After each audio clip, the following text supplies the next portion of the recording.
Eclesiología es la ciencia teológica que estudia el ser y el quehacer de la Iglesia.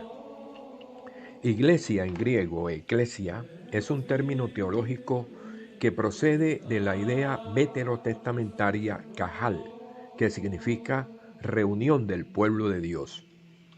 El término eclesia o eclesía, que en los 4 evangelios aparece 3 veces en San Mateo, 16:18 y 18:17, adquiere en el conjunto del Nuevo Testamento 3 significados. Primero, es la asamblea de la comunidad. Segundo, cada una de las comunidades locales. Y tercera, la Iglesia Universal.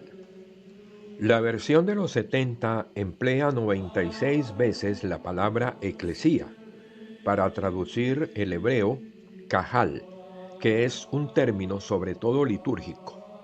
Designa al pueblo elegido cuando está reunido en el culto de Dios. Encontramos la palabra para designar las asambleas reunidas una vez llegados a destino, sobre todo en el momento de la dedicación del templo de Salomón, Primera de Reyes 8, y en el momento de la restauración del templo después del exilio. Esdras capítulo 3, Nehemías capítulo 8. El Nuevo Testamento emplea 114 veces la palabra eclesía, sobre todo en el apóstol San Pablo. En los evangelios, toda la acción y la vida de Jesús constituyen la raíz y el fundamento de la iglesia. La iglesia es fruto de toda la vida de Jesús.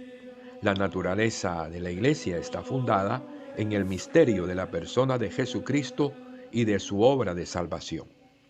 Esta estructura fundamentalmente de la iglesia se expresa bíblicamente en numerosas imágenes que le dan a la iglesia una identidad propia.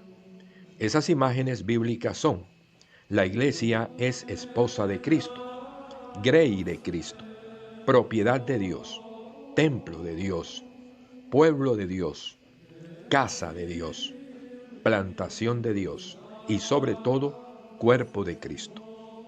Cristo es la cabeza del cuerpo de la iglesia. Así, el Nuevo Testamento nos presenta imágenes tomadas de la vida pastoril, de la agricultura, del trabajo de construcción y también de la familia y de los esponsales.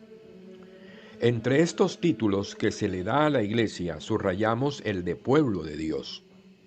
Esta imagen bíblica de pueblo de Dios procede de arriba, es decir, del designio de Dios que elige, establece una alianza y envía a la misión.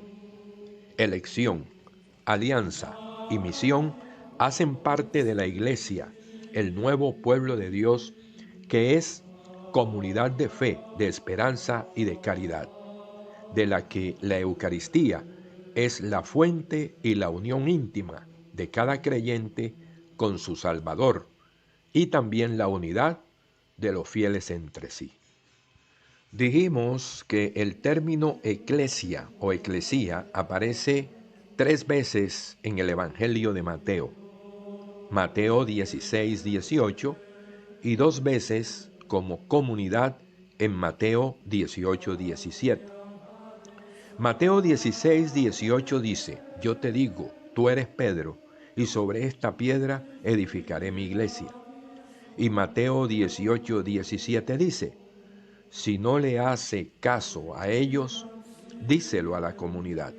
Y si no le hace caso ni siquiera a la comunidad, considéralo como un pagano o como uno que recauda impuesto para Roma. Jesús habla aquí de su iglesia, es decir, que la iglesia es propiedad de Jesús. Estas palabras de Jesús a Pedro solo se encuentran en el Evangelio de Mateo. La iglesia es la asamblea de los elegidos, nuevo pueblo de Dios, cuya misión será arrancar a los hombres del imperio de la muerte. La iglesia en el libro de los Hechos de los Apóstoles. No podemos empezar a hablar de iglesia en el libro de los Hechos de los Apóstoles si no tenemos en cuenta el suceso fundamental de Pentecostés. 5 son los casos que nos describe el libro de los Hechos, donde fue derramado el Espíritu Santo. Estos casos son Hechos 2, 1, 4, Hechos 4, 29, 31, Hechos 8, 14, 17, Hechos 10, 44, 46, 11, 17, 9, versículos 1, 2, 5 y 6. Uno de los frutos de Pentecostés fue la comunidad cristiana, una realidad nueva y extraordinaria, fruto de la vida nueva en Jesús y de la presencia activa del poder del Espíritu. La comunidad cristiana que aparece como efecto permanente de Pentecostés tiene las siguientes características. Es una comunidad orante. Acudían diariamente al templo. ¿Quiénes acudían? Los que habían sido bautizados. Hechos 2:42. ¿Para qué acudían al templo?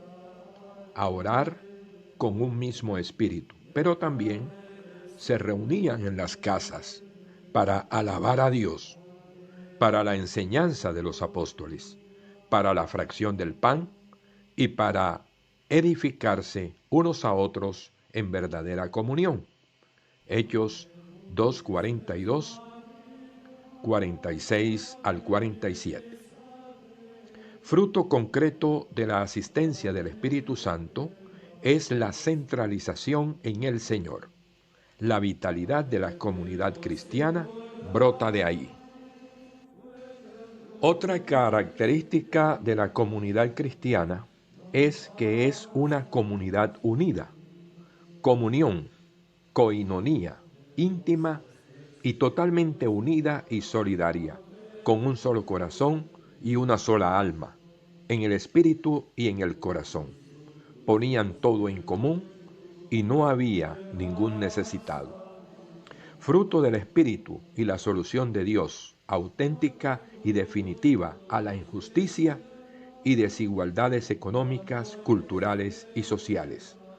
Hechos 4, versículos 32 al 34. Hechos 2, 44 al 45. Hechos 2, 46 al 47. La coinonía significa comunión íntima, solidaria, participación y compañerismo.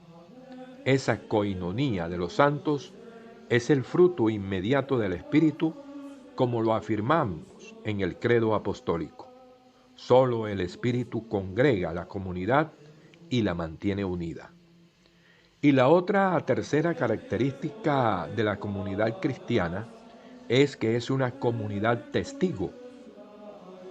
Hechos 4, 29 al 31, 5 al 42, 4, versículo 33, que dice: los apóstoles daban testimonio con gran poder de la resurrección del Señor Jesús. Otros textos que nos hablan de la comunidad que da testimonio ungido y con poder es Hechos 9:31, donde se nos dice que las iglesias gozaban de paz, se edificaban, vivían en el temor del Señor y crecían gracias a la asistencia del Espíritu Santo.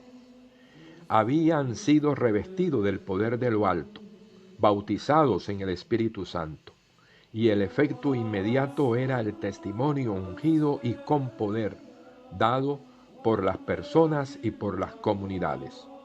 Por eso se repite una y otra vez en los Hechos: el Señor agregaba cada día a la comunidad a los que se habían de salvar.